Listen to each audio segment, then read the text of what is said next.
اللہ تعالیٰ کی رحمت اور فضل سے آپ احباب نے 6 پارے سن لیے ہیں اللہ تعالیٰ کے فضل سے۔ آج 6واں پارہ تراویح کے اندر پڑھا گیا ہے۔ اس کے اندر اللہ تعالیٰ نے سیدنا عیسیٰ علیہ السلام کا شروع میں تذکرہ کیا کہ عیسائی کہتے ہیں اِنَّا قَتَلْنَا الْمَسِيحَ عِيسَى ابْنَ مَرْيَمَ رسول اللہ۔ عیسائیوں کا عقیدہ ہے کہ ہم نے عیسیٰ بن مریم علیہ السلام جو اللہ کے رسول تھے، ہم نے اسے قتل کر دیا۔ یہ عیسائیوں کا عقیدہ ہے، لیکن حقیقت کیا ہے؟ وَمَا قَتَلُوهُ وَمَا صَلَبُوهُ وَلَكِنْ شُبِّهَ لَهُمْ۔ نہ انہوں نے قتل کیا، نہ انہوں نے سولی دیا، تو پھر کیا ہوا؟ ان کے سامنے مشابہت رکھی گئی۔ سیدنا عیسیٰ علیہ السلام کو یہودیوں نے پکڑ لیا اور یہودیوں نے ایک کمرے میں بند کر دیا، اور ان کے ساتھ ان کے کچھ ساتھی بھی تھے۔ تو انہوں نے عیسیٰ علیہ السلام کو شہید کرنے کا پروگرام بنایا۔ اللہ تعالیٰ کی طرف سے عیسیٰ علیہ السلام نے اپنے ساتھیوں سے پوچھا کون ہے جو میری مدد کرنے کے لیے تیار ہو؟ سب نے کہا ہم آپ کے ساتھی ہیں۔ اللہ تعالیٰ نے عیسیٰ علیہ السلام کو اندر سے فرشتوں کے ذریعے زندہ آسمان پہ اٹھا لیا، اور اب یا تو ان ساتھیوں میں سے کسی ایک کا چہرہ عیسیٰ علیہ السلام کے چہرے جیسا بن گیا، یا پھر جو ان کو اندر پکڑنے کے لیے آئے تھے نا، لینے کے لیے آئے تھے، ان میں سے کسی ایک کا چہرہ عیسیٰ علیہ السلام جیسا بن گیا۔ تو یہودیوں نے اسے پکڑا اور اسے سولی پہ چڑھا دیا، اور انہوں نے کہا ہم نے عیسیٰ علیہ السلام کو قتل کر دیا۔ آپ نے عیسائیوں کے گلے میں، ان کے رکشے پہ، ان کے گھروں میں، چرچ پر ایک ایسے صلیب کا نشان دیکھا ہوگا۔ وہ کہتے ہیں کہ عیسیٰ علیہ السلام ہمارے گناہوں کا کفارہ بن کر اپنی جان کی قربانی دے گئے۔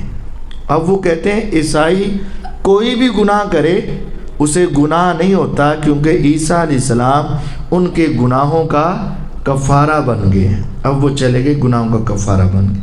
اب عیسائیوں کو اس وجہ سے شریعت پر عمل کریں نہ کریں، وہ اپنی عبادت کریں نہ کریں، کوئی فرق نہیں پڑتا۔ اللہ تعالیٰ نے فرمایا عیسائیوں کا عقیدہ بھی غلط ہے، یہودیوں کا عقیدہ بھی غلط ہے۔ نہ انہوں نے قتل کیا، نہ انہوں نے سولی دی، ان کے سامنے کسی کی مشابہت ہو گئی اور انہوں نے ان کو دے دی۔ وَإِنَّ الَّذِينَ اخْتَلَفُوا فِيهِ لَفِي شَكٍّ مِّنْ، یہ جو اختلاف کر رہے ہیں نا، ان کو خود شک ہے۔ مَا لَهُمْ بِهِ مِنْ عِلْمٍ، ان کے پاس کوئی یقینی علم نہیں ہے۔ إِلَّا اتِّبَاعَ الظَّنِّ، بس یہ ٹیوے لگاتے ہیں، سوچیں لڑاتے ہیں۔ وَمَا قَتَلُوهُ يَقِينًا، اور یقیناً انہوں نے ان کو قتل نہیں کیا۔ تو پھر کیا ہوا؟ بَلْ رَفَعَهُ اللَّهُ إِلَيْهِ، اللہ تعالیٰ نے عیسیٰ علیہ السلام کو اپنی طرف زندہ ہی اٹھا لیا۔ وَكَانَ اللَّهُ عَزِيزًا حَكِيمًا، اللہ یہ کام کرنے کی طاقت بھی رکھتا ہے اور اسے یہ کام کرنے کا طریقہ بھی آتا ہے۔ آگے فرمائے وَإِن مِّنْ أَهْلِ الْكِتَابِ إِلَّا لَيُؤْمِنَنَّ بِهِ قَبْلَ مَوْتِهِ، عیسیٰ علیہ السلام کی وفات سے پہلے پوری دنیا میں جتنے لوگ ہوں گے وہ ان کی نبوت، رسالت پر ایمان رکھیں گے۔ یہ قرآن ہے۔ عیسیٰ علیہ السلام کی وفات سے پہلے ان کی نبوت و رسالت پر ساری دنیا ایمان لا چکی ہوگی۔ آج اس دور میں جو لوگ کہتے ہیں عیسیٰ علیہ السلام فوت ہو گئے، ان کا جھوٹ اس آیت سے نمایاں ہوتا ہے۔ اور یہ عقیدہ مرزائیوں کا بھی ہے، قادیانیوں کا بھی ہے۔ عیسیٰ علیہ السلام فوت ہو گئے اور ان کی قبر کہاں ہے؟ سری نگر میں، کشمیر میں۔ یہ قادیانیوں کا عقیدہ ہے، غلط ہے یہ بات۔ قرآن کہتا ہے عیسیٰ علیہ السلام کی وفات سے پہلے پوری دنیا میں جتنے لوگ زندہ ہوں گے سب عیسیٰ علیہ السلام کی نبوت اور رسالت پر ایمان لائیں گے۔ لیکن آج دیکھیں یہودی جو ہیں وہ عیسیٰ علیہ السلام کو نبی نہیں مانتے، ملحد جو ہیں، ہندو جو ہیں، سکھ جو ہیں، یہ تو نہیں مانتے۔ اگر آپ کہیں کہ وہ ایمان لا چکے، یہودی تو اس وقت سے ہے نا، وہ تو نہیں ایمان لائے۔ اب ہوگا کیا؟ سیدنا عیسیٰ علیہ السلام قیامت کے قریب نازل ہوں گے اور امام مہدی کے ساتھ مل کر دنیا میں جہاد کریں گے، اور پوری دنیا میں اسلام کے سوا کوئی مذہب باقی نہیں رہے گا۔ پوری دنیا میں ہندو ختم، سکھ ختم، بدھ مت ختم، یہودی ختم، عیسائی ختم، پوری دنیا سے ایتھیسٹ، ملحد سب ختم۔ عیسیٰ علیہ السلام آئیں گے، امام مہدی کے ساتھ مل کر جہاد کریں گے، پوری دنیا کے کافر ختم ہو جائیں گے، تو باقی کیا رہ جائیں گے؟ مسلمان۔ اور سارے مسلمان سیدنا عیسیٰ علیہ السلام کو اللہ کا نبی اور رسول مانتے ہیں۔ تمام اہل کتاب ان کی وفات سے پہلے ان کے اوپر ایمان لائیں گے۔ وَيَوْمَ الْقِيَامَةِ يَكُونُ عَلَيْهِمْ شَهِيدًا، روز قیامت پھر یہ ان کے اوپر گواہی بھی دیں گے۔ آگے اللہ رب العزت نے فرمایا سورۃ المائدہ میں وَتَعَاوَنُوا عَلَى الْبِرِّ وَالتَّقْوَى وَلَا تَعَاوَنُوا عَلَى الْإِثْمِ وَالْعُدْوَانِ، نیکی اور تقوی کے کاموں میں ایک دوسرے کا تعاون کیا کرو، اور گناہ اور ظلم و زیادتی کے کام میں ایک دوسرے کا تعاون نہ کیا کرو۔ ہمارے ہاں نیکی یا گناہ نہیں دیکھا جاتا، یاری تعلق دیکھا جاتا ہے، دوستی اور رشتہ داری کو دیکھا جاتا ہے۔ اگر تعلق ہے تو حرام بھی حلال ہے، اور اگر تعلق نہیں ہے تو جہاں اشد ضرورت ہوتی ہے وہاں بھی تعاون کرنے کے لیے اور کوئی بھی سفارش کرنے کے لیے تیار نہیں۔ آج نیکی منہ ملاحدے کی رہ گئی ہے، آج نیکی صرف جان پہچان کی ہے۔ ایسا نہیں ہونا چاہیے۔ نیکی کا کام ہو، جسے جانتے ہو اس کا بھی تعاون کرو، نہیں جانتے پھر بھی تعاون کرو، اور جب گناہ کا کام ہو، جانتے ہو یا نہیں جانتے اس کا تعاون نہ کرو۔ اللہ سخت سزا دینے والے ہیں۔ اور اس صفحے کے آخر میں قرآن مجید کی احکام کے اعتبار سے سب سے آخری آیت، اس کے بعد کوئی نیا حکم آسمان سے نازل نہیں ہوا۔ وہ کیا ہے؟ الیوم اکملت لکم دینکم واتممت علیکم نعمتی ورضیت لکم الاسلام دینا۔ نبی کریم صلی اللہ علیہ وسلم حج کرنے کے لیے گئے تو اس وقت آپ پر یہ آیت نازل ہوئی، آج ہم نے تمہارے لیے تمہارا دین مکمل کر دیا ہے اور اپنی نعمت تمہارے اوپر تمام کر دی، اور تمہارے لیے اسلام کو بطور مذہب پسند فرما لیا ہے۔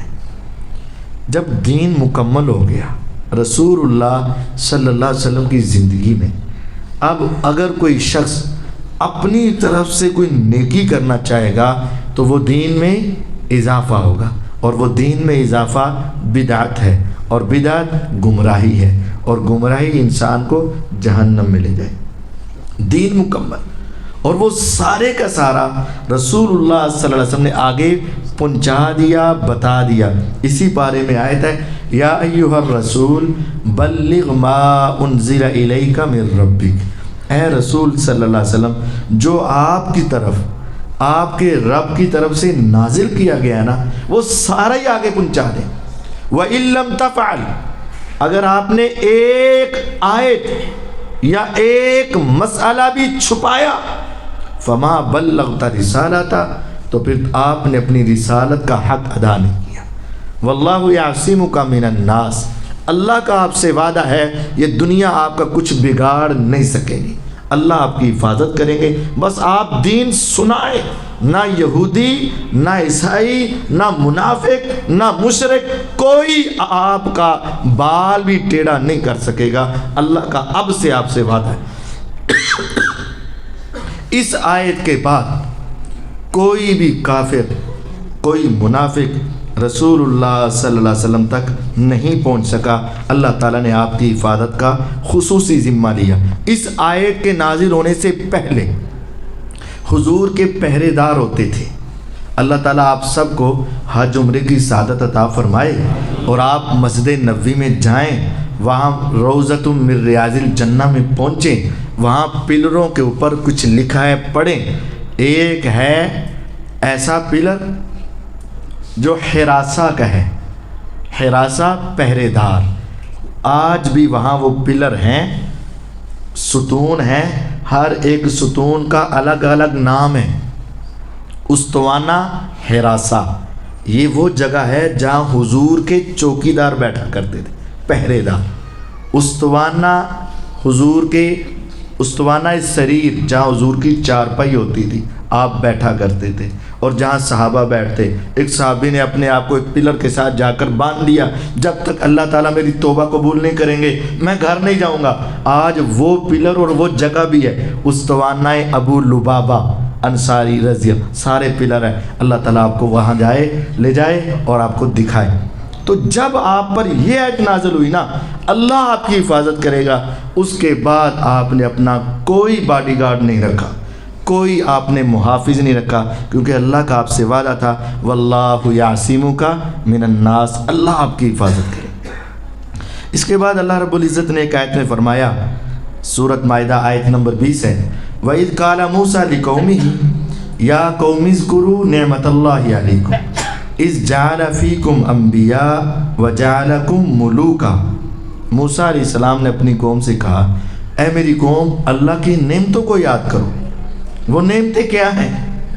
اللہ نے تمہارے اندر نبی بنائے ہیں، اور تمہیں ملوکیت، بادشاہت عطا کی ہے، اور تمہیں وہ کچھ دیا ہے جو تم سے پہلے جہانوں میں کسی کو نہیں ملا۔ اللہ کی تمہارے اوپر بڑی نعمتیں، نبی تمہاری نسلوں سے آئے، بادشاہت تمہارے اندر رہی، اور تمہیں وہ اعزاز ملے جو کسی قوم کو نہیں ملے۔ اب ایسا کرو، اے میری قوم، یہ سامنے ارض مقدس فلسطین ہے، ہم مصر سے نکلے ہیں، فرعون کی غلامی سے بچ کر، سمندر دریا پار کر کے، اب ہم یہاں پہنچے، یہ سامنے ارض مقدس فلسطین ہے، اس میں داخل ہو جاؤ اور جہاد کر کے اس کو فتح کر لو۔ بڑی عجیب قوم تھی، انہوں نے کہا، یا موسیٰ ان فیہا قوما جبارین۔ موسیٰ علیہ السلام، وہاں کے لوگ بڑے تگڑے ہیں، بڑے طاقتور ہیں، وَإِنَّا لَن نَّدْخُلَهَا حَتَّى يَخْرُجُوا مِنْهَا، ہم تو کبھی بھی اس علاقے کا منہ نہیں کریں گے، وہاں نہیں جائیں گے، ہاں اگر وہ خود ہی سارے وہاں سے بھاگ جائیں نا، ہم فوراً وہاں چلے جائیں گے۔ یہ کیسا جہاد ہے کہ وہ سارے ہی بھاگ جائیں، لن ندخلها حتى يخرجوا منها، وہ سارے خارج ہو جائیں پھر ہم چلے جائیں گے، ورنہ نہیں جانا ہم نے۔ قال رجلان من الذين يخافون انعم الله عليهم، تو دو مومن بندے جن کے دلوں میں اللہ کا ڈر تھا، اچھے برے سبھی ہوتے ہیں، انہوں نے کہا اللہ کا خوف کرو، ایک پیغمبر تمہیں یہ کہہ رہے ہیں تو چلو، ادخلوا علیہم الباب، چلو ان دروازوں میں چلو، فَإِذَا دَخَلْتُمُوهُ فَإِنَّكُمْ غَالِبُونَ، جب تم وہاں داخل ہوگے نا تو تم ہی غالب آؤ گے، اللہ کی مدد تمہارے ساتھ ہوگی۔ وَعَلَى اللَّهِ فَتَوَكَّلُوا إِن كُنتُم مُؤْمِنِينَ، دنیاوی اسباب نہیں دیکھتے، اللہ پہ بھروسہ کرتے ہیں، اللہ پہ یقین رکھو۔ اللہ تعالیٰ نے جس طرح تمہارے لیے پیچھے دریا کو پانی روک کر، رستے بنا کر تمہیں پار لگا دیا، کیا وہ رب تمہاری اب مدد نہیں کرے گا؟ اللہ پہ توکل رکھو، اگر تم مومن ہو تو چلو۔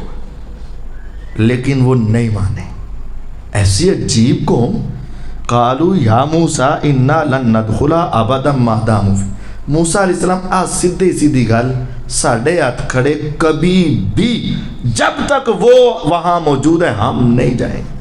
اچھا اگر تجھے زیادہ لڑائی آئی ہے فَاذْهَبْ أَنْتَ وَرَبُّكَ فَقَاتِلَا, جہاں تو اور تیرا رب لڑائی کرے, اِنَّا هَاهُنَا قَاعِدُونَ, ہم یہاں بیٹھ کے دیکھتے ہیں کون جیتتا ہے. کیسی عجیب قوم ہے. سیدھا پیغمبر کو جواب دیا, اور جواب کیسا بدتمیزی والا, جاؤ تم اور تمہارا رب جا کے لڑے, ہم یہاں بیٹھے دیکھیں گے کون جیتتا ہے. کیا یہ جواب کسی بڑے کو بھی دیا جا سکتا ہے؟ کسی استاد کو بھی یہ جواب دینا بدتمیزی ہے, اور وقت کے پیغمبر کو, اور ساتھ یہ کہہ رہا تو اور تیرا رب لڑ, ہم یہاں بیٹھے ہیں.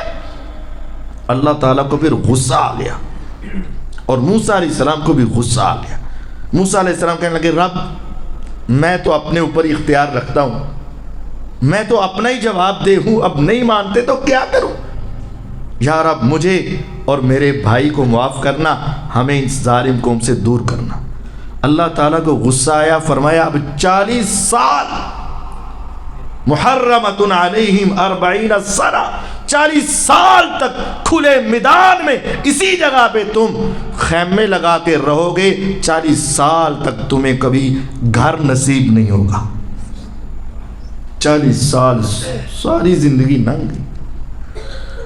اور موسیٰ علیہ السلام کو کہا فَلَا تَعْسَ عَلَى الْقَوْمِ الْفَاسِقِينَ, اس فاسق قوم کے اوپر تمہیں افسوس نہیں ہونا چاہیے, کدی انہاں دے بارے میں کوئی دعا نہ کرنا ہو. لیکن یہ تھے موسیٰ علیہ السلام کے صحابی ساتھی, اچھے بھی اور ایسے بھی. اور ہمارے نبی جناب محمد صلی اللہ علیہ وسلم جب بدر کی لڑائی کا موقع آیا نا, تو صحابہ کتنے 313, اور دشمن 1000 کا لشکر, اس میں سے 300 بعد میں چلا گیا, 700 رہ گیا. اب گھوڑے ہیں صرف 2 گھوڑے ہیں, اور تلواریں چند ہیں, اور اکثریت خالی ہاتھ ہیں. تو محمد صلی اللہ علیہ وسلم پوچھنے لگے اے میرے صحابہ بتاؤ کیا کرنا ہے. اس وقت ابو قتادہ رضی اللہ تعالیٰ عنہ کہتے ہیں حضور ہم موسیٰ علیہ السلام کے ساتھیوں جیسے نہیں ہیں, آپ ہمیں حکم دیں ہم دریاؤں میں کود جائیں, ہمیں حکم دیں ہم پہاڑوں سے ٹکرا جائیں, آپ ہمیں حکم دیں ہم خالی ہاتھ دشمن کی صفوں میں گھس جائیں, ہم موسیٰ علیہ السلام کے ساتھیوں جیسے نہیں ہیں. آپ کا اشارہ ہو ہم آپ کے اشاروں پہ کٹ مرنے کے لیے تیار. یا جب یہ جملہ سنا محمد صلی اللہ علیہ وسلم کا چہرہ اتنا خوشی سے مسکرایا کہ صحابہ کہتے ہیں جیسے چہرہ چاند کا چہرہ ہوتا ہے. آپ خوش ہو گئے.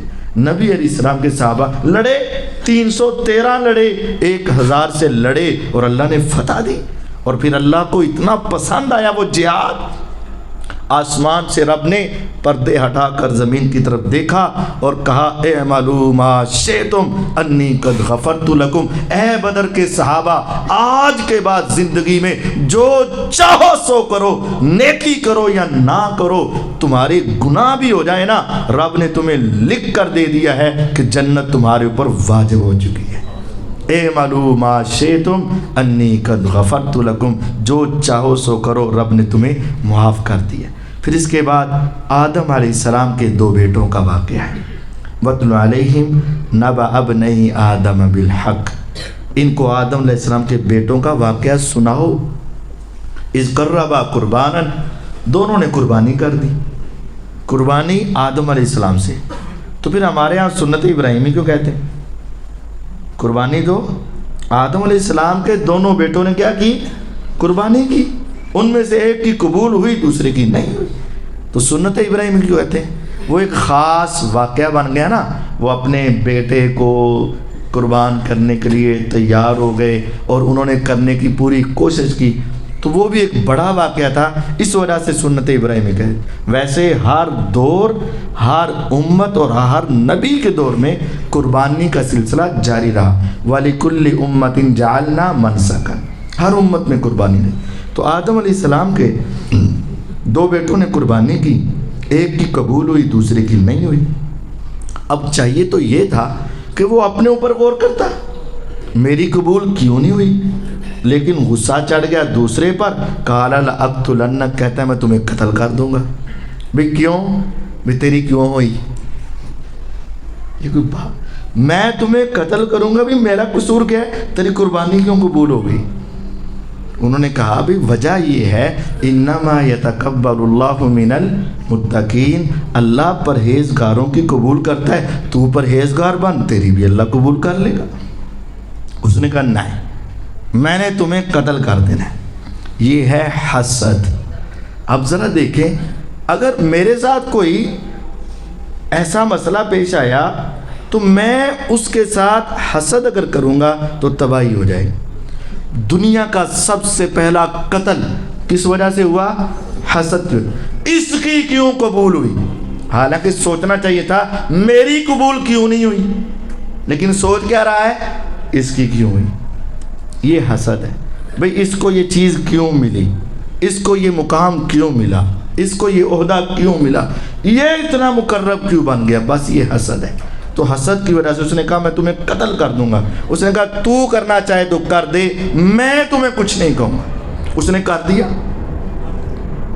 دیا۔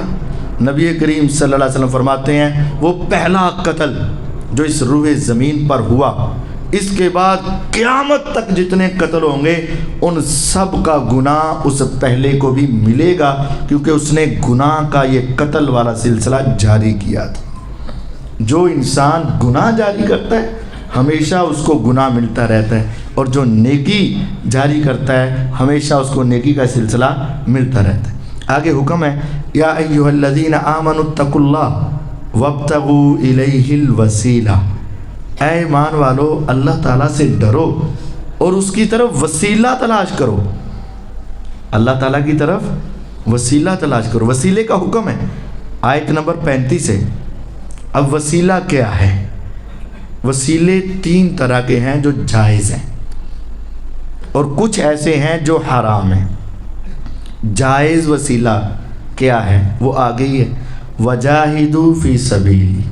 وسیلہ کیا ہے؟ اللہ کے راستے میں جہاد کرو۔ نیک اعمال یہ وسیلہ ہے۔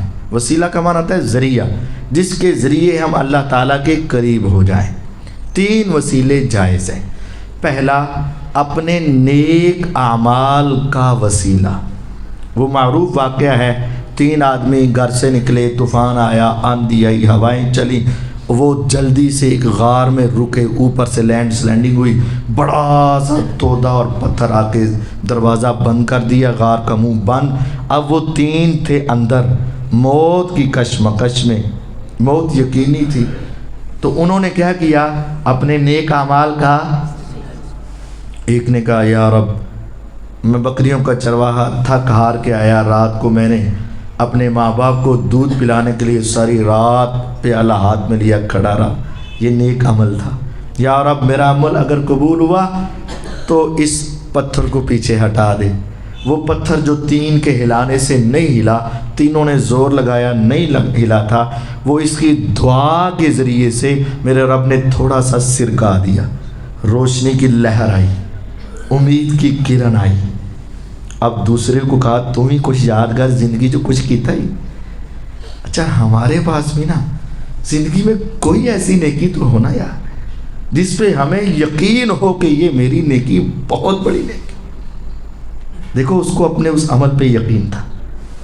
دوسرے کو کہا تو نے بھی کچھ کیا ہے؟ اس نے کہا ہاں پھر میری بھی ہے۔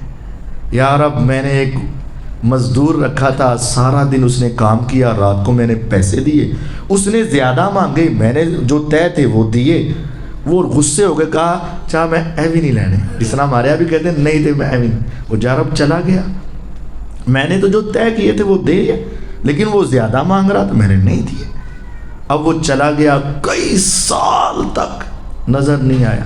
میں نے اس پیسے کو کاروبار میں لگایا، میرے پاس گائیں بھینسیں کافی مال ہو گیا۔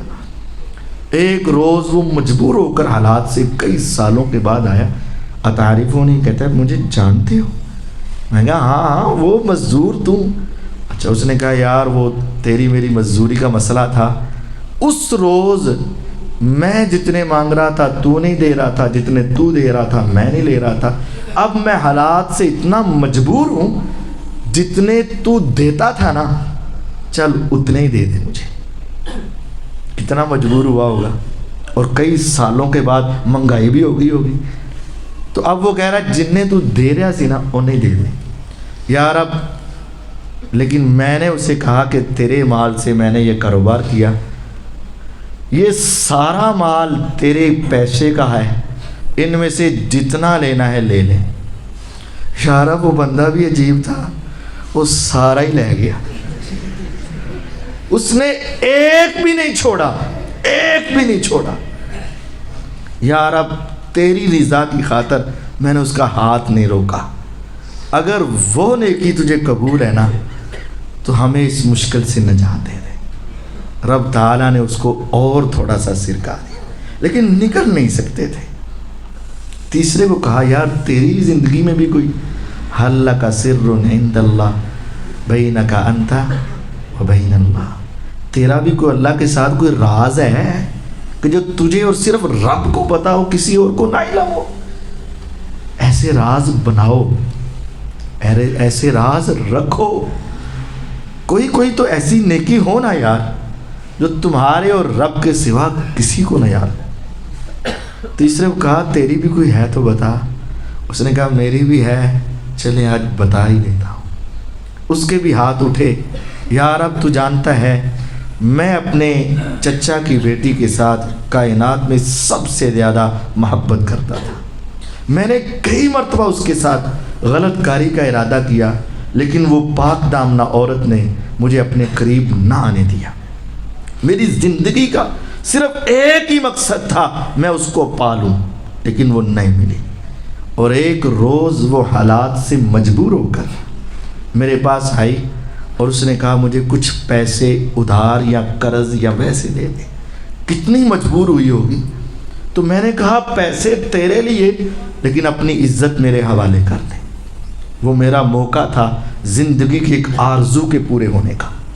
یا رب, پہلے وہ ہچکچائی, لیکن مجبوری اتنی تھی کہ اس نے اس غلط کام کے لیے اپنے آپ کو تیار کر لیا. میں اور وہ خلوت میں گئے. جب میں اس کے قریب ہونے لگا تو وہ کپاہٹ کا شکار تھی. اس نے کبھی یہ غلط کام نہیں کیا تھا, اور اس کے جسم پہ ایسی کپکپی اور روب تھا. میں نے کہا ڈرتی کیوں ہے, ہمیں کوئی نہیں دیکھ رہا اور کوئی پوچھنے والا نہیں. یا رب, اس تنہائی کے موقع پر اس نے کہا تھا دنیا دیکھے نہ دیکھے اللہ تو دیکھ رہا ہے نا.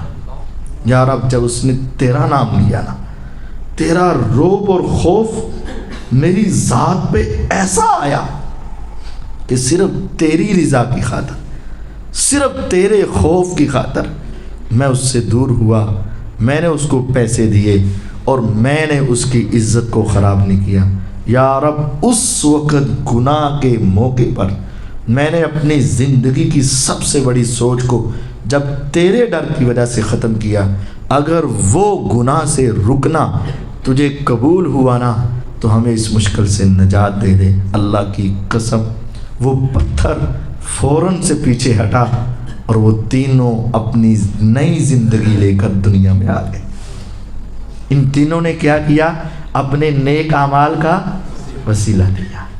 دوسرا یہ ہے جو جائز وسیلہ ہے, اللہ تعالیٰ کے اسماء حسنہ کا وسیلہ.